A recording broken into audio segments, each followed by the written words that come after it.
Llamé a Nayeli en una mañana tranquila de jueves, esperando oír emoción en su voz. El plan había sido sencillo: confirmar la hora de su boda para organizar mi viaje, arreglarme el pelo y ponerme el vestido que había comprado meses atrás. En cambio, hizo una pausa, apenas un suspiro antes de decir: «Ah, nos casamos ayer. Solo invitamos a la gente especial». Su tono era plano, como si estuviera hablando del clima. Me quedé ahí sentada con el teléfono en la mano, sintiendo cómo esas palabras se asentaban en mi pecho como lodo pesado. En el espacio de 5 segundos, había borrado meses de ilusión y años de sacrificios.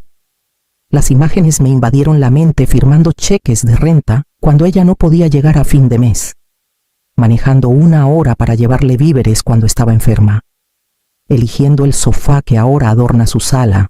Cada gesto, cada peso, cada hora que le había dado de repente no valían nada. No confiaba en mi voz, así que murmuré algo sobre tener que irme y colgué. Mis manos temblaban, pero no solo de tristeza, era el filo frío y agudo del despertar. Esa tarde, me senté en la mesa de la cocina, con la laptop abierta, navegando por las redes sociales. Ahí estaba ella, mi hija, con un vestido de seda que yo había ayudado a pagar, el pelo recogido en un estilo que una vez admiré en una revista de novias. Estaba entre Uriel y sus suegros, todos sonriendo radiantes. Copas de champán brillaban bajo luces colgantes. Ni rastro de mí en ninguna foto. Mi vestido colgaba en el closet de arriba, aún envuelto en el plástico de la boutique. Los zapatos que compré para combinarlos estaban guardados en su caja. Me había imaginado usándolos para verla prometer un futuro. Ahora se sentían como accesorios de una obra en la que nunca me dieron un papel. Cerré la laptop y me recosté. El zumbido del refrigerador llenando el silencio. En algún lugar dentro de mí, algo que había mantenido vivo por años empezó a apagarse. Y en esa quietud, supe que la forma de las cosas había cambiado para siempre. Me quedé despierta casi toda la noche, mirando el techo, mi mente pasando los años como páginas de un viejo libro de cuentas. Ahí estaba el relicario de oro que me dio mi madre, vendido para cubrir el último semestre de posgrado de Nayeli cuando se le acabó la beca, el enganche de emergencia que junté, raspando para que ella y Uriel no perdieran el alquiler de su primer departamento, los fines de semana que pasé en su casa, arreglando goteras o subiendo cajas por escaleras angostas mientras ella se sentaba con las piernas cruzadas en el piso, haciendo listas de cosas que yo podía ayudarle a comprar. Cuando sus tarjetas de crédito estaban al tope, las pagué sin regaños. Me decía a mí misma que eso era lo que hacían las madres, evitar que sus hijos cayeran en el pozo. Nunca quise que supiera lo que se sentía estar acorralada por deudas que no podía pagar. La boda iba a ser la única vez que pudiera estar a su lado, no como su red de seguridad, sino como su invitada. Su familia había encontrado un vestido gris suave que resaltaba las canas en mi pelo. Ahorrado 50,000 pesos en un sobre marcado regalo de boda para Nayeli, y limpiado la casa a fondo por si querían celebrar aquí después de la ceremonia. Hasta llené el congelador con sus barritas de limón favoritas, imaginándola entrando por la puerta, riendo, con un anillo nuevo reflejando la luz. Esa imagen se hizo trizas cuando dijo: «Solo la gente especial». El sobre seguía en el cajón de mi escritorio, sellado e intacto. Las barritas de limón estaban en el congelador, acumulando escarcha en los bordes. Por la mañana, el peso de todo se asentó en mi pecho como una piedra que ya no podía ignorar. 30 años de dar, de intervenir antes de que tropezara. Me habían comprado un lugar fuera del día más importante de su vida. Preparé café y me senté en la mesa de la cocina, mirando ese sobre sellado hasta que los bordes se desdibujaron, en algún punto entre el vapor subiendo de mi taza y el sobre frío bajo mi palma. Decidí dejarlo justo donde estaba. Pasó una semana en silencio. Ni mensajes, ni llamadas, ni un «¿Cómo estás?» de cortesía de Nayeli. Me decía a mí misma que no lo esperaba. Pero cada día, la quietud se sentía como una prueba que no sabía si estaba pasando. En la mañana del 8º día, sonó mi teléfono. Su nombre iluminó la pantalla. Lo dejé ir al buzón de voz. 1 minuto después, sonó de nuevo. Esta vez, contesté. Su voz estaba tensa, apresurada. Mamá, la renta vence y la tarjeta no funciona. El banco metió la pata, tomé un sorbo de café antes de responder. No, el banco está bien. Entonces, ¿qué pasa? Intenté comprar víveres y la rechazaron. No tengo tiempo para jueguitos ahora. El casero has estado llamando y Uriel está que se sube por las paredes. La interrumpí. Mi tono firme. Nayeli, se me olvidó decirte, solo ayudo a la gente especial. Hubo una pausa. De esas en las que oyes cómo cambia el latido de alguien. ¿Qué se supone que significa eso? Significa que las transferencias se acabaron. Su respiración se entrecortó. No puedes solo. Se detuvo, como si las palabras fueran demasiado absurdas para terminarlas. Puedo, dije. Y me di cuenta de que lo decía en más de un sentido. Colgó sin otra palabra. Puse el teléfono en la mesa, esperando que mis manos temblaran como siempre después de un enfrentamiento con ella, pero no lo hicieron. Mi pulso estaba parejo, mi respiración calmada. La casa estaba en silencio salvo el tic-tac tenue del reloj de la cocina. Miré la luz pálida de la mañana derramándose sobre la mesa y entendí que algo había cambiado. La línea entre lo que podía aguantar y lo que ya no toleraría por fin se había trazado. Me serví otra taza de café. Abrí el cajón donde estaba el sobre sellado de la boda y pensé en qué más podría necesitar cambiar. Esa tarde saqué un montón de estados de cuenta viejos del archivero en mi estudio. El papel estaba tibio por el sol filtrándose a través de las persianas. Los bordes ligeramente enrollados. Me senté en mi escritorio con un bloc amarillo y empecé a sumar los números. Mes tras mes, los totales se alineaban como cuentas en un collar pagos de renta. Transferencias de víveres, giros de emergencia, cheques para cumpleaños y aniversarios. Cada página llevaba mi letra en las notas para Nayeli. Renta, reparación del carro, servicios, para cuando llegué al primer estado de hace 3 años. Ya había sumado más de 1,5 millones de pesos. Seguía adelante, cuando solté el lápiz. El número final me miró 2,800,000 pesos. Sabía que sería alto, pero verlo en tinta negra era como entrar a una habitación helada. Esa cifra no era solo dinero, era tiempo en el trabajo que nunca recuperaría, vacaciones que nunca tomé, reparaciones en mi propia casa que pospuse.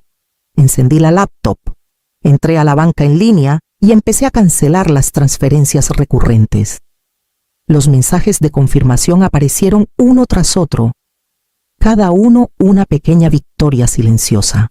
Luego, moví la mayor parte de mis ahorros a una cuenta nueva, en un banco diferente, uno que Nayeli no conocía. La primera llamada llegó en menos de 1 hora.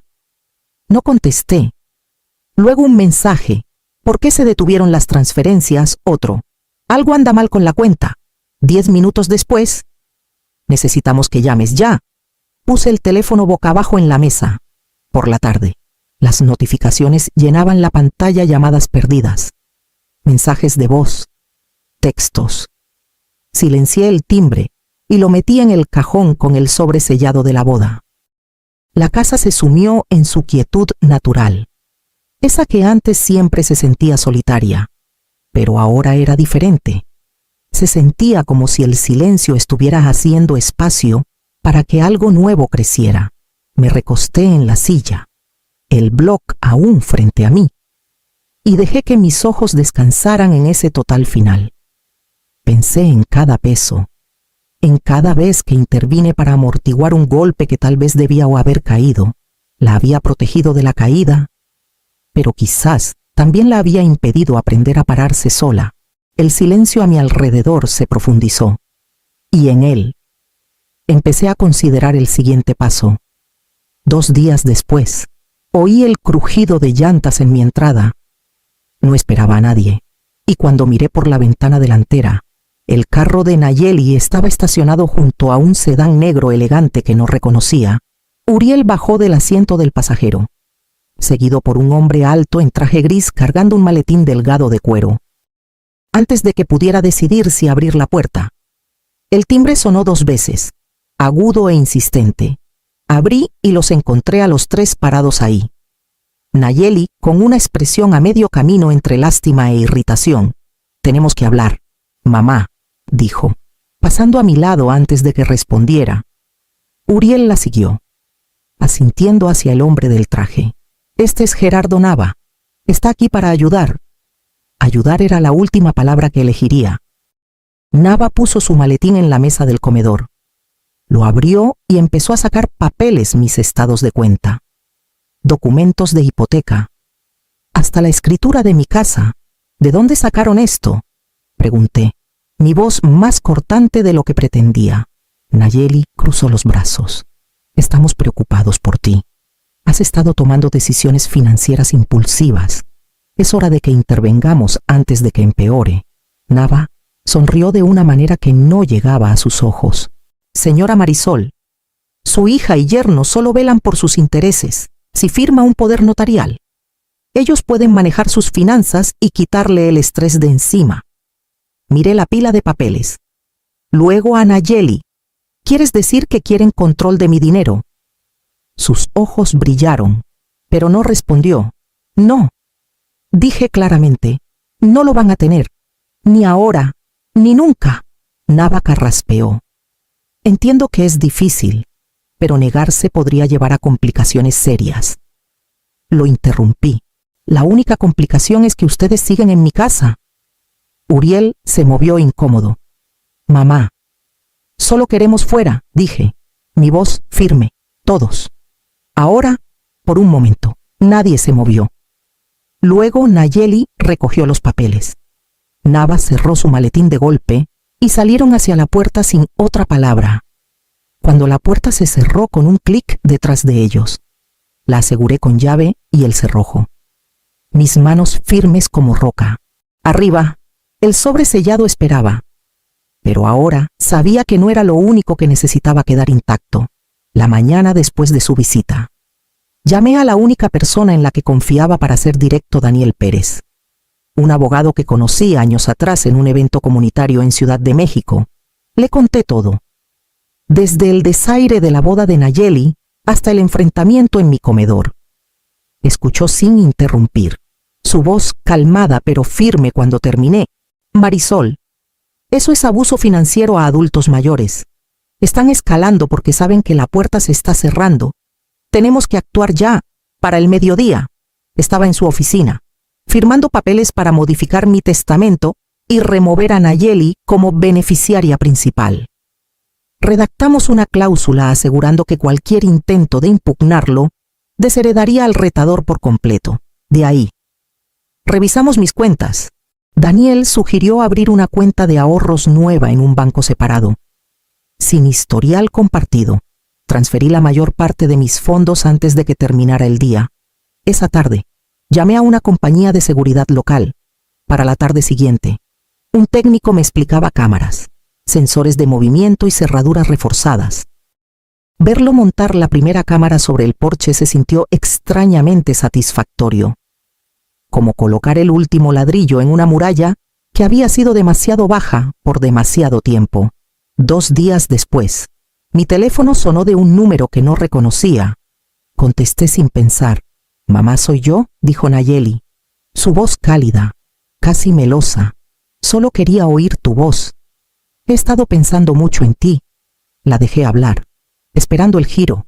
«Estamos en un aprieto», continuó suavemente. «Le recortaron horas a Uriel y el casero nos está pisando los talones. ¿Podrías ayudarnos? Solo hasta el próximo mes». Ahí estaba, la misma petición envuelta en papel nuevo. «No», dije simplemente. Su tono se endureció. «¿Así que eso es todo?». Después de todo colgué antes de que terminara. El silencio que siguió no fue pesado esta vez. Se sintió deliberado, elegido. Metí el teléfono en el bolsillo. Salí y miré la pequeña cámara negra vigilando mi puerta principal, por primera vez en años. Sentí que mi casa y mi vida eran solo mías. El siguiente paso sería enfrentar la verdad que había evitado por tanto tiempo, ese fin de semana. Estaba podando el seto cuando la señora Delgado de al lado se acercó. Apoyándose en el mango de su pala de jardín, había visto la camioneta de la compañía de seguridad a principios de la semana y preguntó si todo estaba bien. Dudé. Luego le conté más de lo planeado sobre Nayeli, la boda, el enfrentamiento con el abogado. Sus ojos se entrecerraron, no de sorpresa, sino de reconocimiento. Pasé por lo mismo, dijo. Mi hijo pensaba que mi pensión era su herencia. Cuando dejé de pagar sus cuentas, no me habló por un año, los 12 meses más duros de mi vida, pero lo superé. Y estoy mejor por eso. Sus palabras se asentaron en mí, pesadas pero estables. Había reconstruido su vida sin él, llenando sus días con amigos, viajes y proyectos que había pospuesto por décadas. No parecía una mujer disminuida por la pérdida. Parecía libre. Esa noche llamé a mi hermana Yvonne en Chicago. No habíamos hablado mucho en años recientes, principalmente porque había estado tan ocupada sosteniendo la vida de Nayeli que me quedaba poco para la mía. Le conté todo. Y cuando terminé, hubo una pausa en la línea. Marisol, dijo finalmente, necesitas saber algo. Nayeli habla de ti todo el tiempo, pero nunca sobre extrañarte o quererte. Siempre es sobre lo que le has comprado o cómo la has sacado de un apuro. Nunca la he oído hablar de ti sin que el dinero sea parte de la historia. Las palabras cayeron con más fuerza de la que esperaba. Me había dicho a mí misma, incluso en los momentos más duros, que bajo sus bordes afilados había amor. Ahora lo veía por lo que era amor moldeado por lo que podía proveer, no por quién era. Después de colgar, me senté en la quietud de mi sala, dejando que la verdad se asentara. Las últimas piezas de la imagen a la que me había aferrado se habían ido, y lo que quedaba era crudo, sin barniz. Supe entonces que nada volvería a ser como antes, y quizás no debía serlo. Era una mañana de martes cuando llegó el toque medido, deliberado, por la ventana delantera. Vi a una mujer de unos 30 años sosteniendo un portapapeles y luciendo una placa oficial. ¿Señora Marisol?, preguntó cuando abrí la puerta. Soy Clara Ruiz, de Servicios de Protección para Adultos. Hemos recibido preocupaciones sobre su salud mental y capacidad para manejar sus asuntos. Me gustaría entrar y hablar. Mi estómago se apretó. Esperaba resistencia de Nayeli, pero no esto. ¿Preocupaciones de quién?, pregunté, aunque ya sabía la respuesta. No puedo divulgar la parte reportante, dijo. Avanzando ligeramente, mantuve la mano en el borde de la puerta. Puede entrar. Pero quiero a mi abogado presente. Daniel llegó en 20 minutos. Preparé café mientras él y Clara se sentaban en la mesa. Ella empezó con preguntas corteses pero puntuales. Manejo mis propias finanzas. Vivo independientemente. He rechazado ayuda de familiares que solo intentan asistir. Daniel la dejó terminar antes de abrir su portafolio de cuero. Creo que debería ver esto, dijo, deslizando una carpeta. Dentro estaban registros bancarios, historiales de transferencias y un resumen escrito de la dependencia financiera de Nayeli en mí durante los últimos 3 años.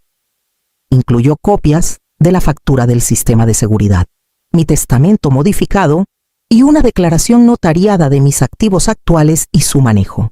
Clara se tomó su tiempo leyendo. Observé cómo su expresión cambiaba, primero cautelosa, luego pensativa. Finalmente, cerró la carpeta. Señora Marisol, basado en lo que he visto hoy, no tengo preocupaciones sobre su capacidad o independencia. Este caso se cerrará. Cuando se fue, exhalé por lo que pareció la primera vez en una hora. Daniel recogió sus papeles pero no sonrió. Esto fue una prueba, dijo. Están buscando puntos débiles. Habrá otro movimiento, y podría ser mayor. Asentí. La verdad ya clara. El toque había sido cortés esta vez. Dudaba que lo fuera la próxima. 3 semanas después, Daniel me llamó para decirme que Nayeli había solicitado la tutela legal. La petición me pintaba como confundida, impulsiva e incapaz de manejar mis asuntos. Adjuntos estaban declaraciones de gente que apenas conocía, vecinos que afirmaban que era paranoica, e incluso un farmacéutico sugiriendo que manejaba mal mis medicamentos. En la corte, Nayeli se sentó junto a Uriel, su expresión una máscara de preocupación. Su abogado, Gerardo Nava, habló como si me estuviera rescatando de mí misma. Pero cuando Daniel empezó a interrogar a sus testigos, la fachada se agrietó. El farmacéutico admitió que firmó una declaración sin entender su propósito. Una vecina concedió que nunca había hablado directamente conmigo sobre preocupaciones. Luego fue nuestro turno. Héctor Ellis, mi gerente bancario, testificó que tenía control total de mis cuentas y tomaba decisiones financieras sólidas. La doctora Elisa Armón presentó los resultados de su evaluación cognitiva por encima del promedio para mi edad. La señora Delgado describió nuestras muchas conversaciones sobre reparaciones en casa, jardinería y eventos actuales. Notando cómo manejaba todo sin dificultad, Ivone le dijo a la corte cómo la había apoyado tanto como a Nayeli a lo largo de los años, financieramente y emocionalmente, y como nunca dudó de mi juicio. Cuando subí al estrado, mantuve las manos cruzadas en el regazo. Daniel hizo una pregunta. ¿Por qué dejó de proveer apoyo financiero a su hija? Miré a los ojos del juez. Porque mi dinero era bienvenido. Yo no. El silencio llenó la sala. El juez regresó después de un breve receso. Su tono decisivo. La petición fue denegada en su totalidad. Citó evidencia insuficiente de incapacidad y notó motivos financieros claros detrás de la presentación. Sentí la mano de Daniel en mi hombro al salir de la corte. La pelea había terminado, al menos por ahora, pero la quietud que siguió aún no se sentía como paz. Una semana después de la decisión de la corte, invité a unos amigos a cenar la señora Delgado, Ivonne y Daniel entre ellos. Nos sentamos alrededor de la mesa de la cocina, platos llenos de pollo asado y verduras del jardín. El aire cálido, con risas que fluían fácilmente por primera vez en meses. La mañana siguiente, fui al banco y retiré una porción de mis ahorros, transfiriéndola a un fondo para una organización local sin fines de lucro, dedicada a prevenir el abuso financiero a adultos mayores. Escribir ese cheque se sintió como cerrar un capítulo y empezar uno nuevo al mismo tiempo. Con el resto del día libre, entré al centro comunitario y me inscribí en una clase de arte para principiantes. Siempre me había gustado pintar, pero nunca hice tiempo para ello. Las necesidades de Nayeli siempre venían primero. Ahora, mi calendario era mío para llenar. Más tarde esa semana, llamé a una agencia de viajes y reservé un viaje sola a Italia para la primavera. Florencia, Venecia, Roma, los lugares que una vez solo leí mientras esperaba en la fila del supermercado. La confirmación del boleto llegó por correo electrónico y la guardé 2 veces, solo para verla de nuevo. Nayeli nunca llamó después del fallo de la corte. No hubo cartas, ni mensajes, ni apariciones repentinas en mi puerta. Al principio, el silencio fue extraño, pero no tardó en que lo viera por lo que era espacio, en el porche una tarde, viendo el sol hundirse bajo los árboles. Pensé en cómo una reconciliación construida sobre deudas no habría sido reconciliación en absoluto. La libertad, me di cuenta, tenía su propio sabor más ligero, más agudo y mucho más satisfactorio. Y por primera vez en años, el futuro se sentía como algo que podía elegir.